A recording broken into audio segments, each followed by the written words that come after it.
मोहतरम वजीर कानून जो ह्यूमन राइट्स के मिनिस्टर भी हैं तारड़ साहब, अमेरिका का आर्टिकल 1 जो आइन शुरू होता है उसका क्लास 6 वो बयान करता है कि उनके जो मुंतखब नुमाइंदे हैं उनको ऐवान आते हुए, ऐवान से जाते हुए या सेशन के दौरान गिरफ्तार नहीं किया जाएगा।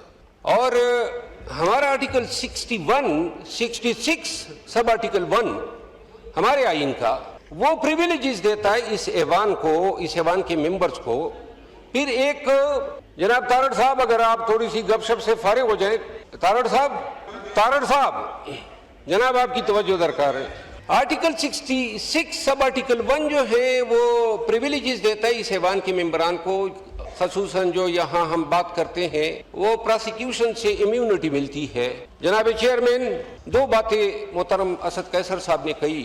अपोजिशन किसी भी जमहूरी निज़ाम में इक़्तिदार को आईना दिखाता है और ये कहना कि जमहूरियत के लिए, जमहूरियत की बका के लिए अपोजिशन का किरदार जो है इंतहाई अहम है।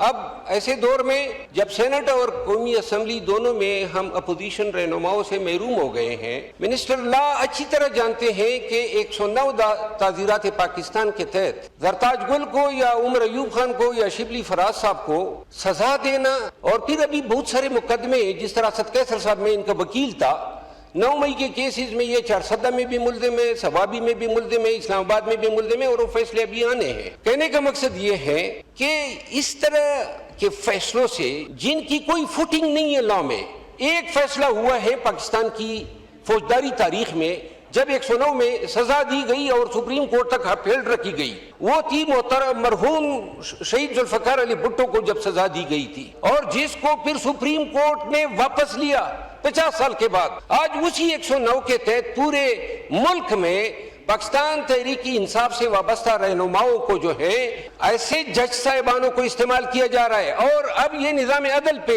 दुनिया भर की जुरिस्डिक्शन में ये कानून है कि अगर कोई गलत केस दायर होता है और गलत प्रोसिक्यूशन होती है, दुबई में है, गल्फ में है, कतर में है, ऑस्ट्रेलिया में है, अतः यूके में है, आपने गलत दावेदारी कर दी और आप अपना केस साबित न कर सके तो आपके लिए सजा है। गवाह ने झूठ बोला तो उसके लिए सजा है। हमारे ताज़ीरात पाकिस्तान के 193 के तहत परजरी एक जुर्म है।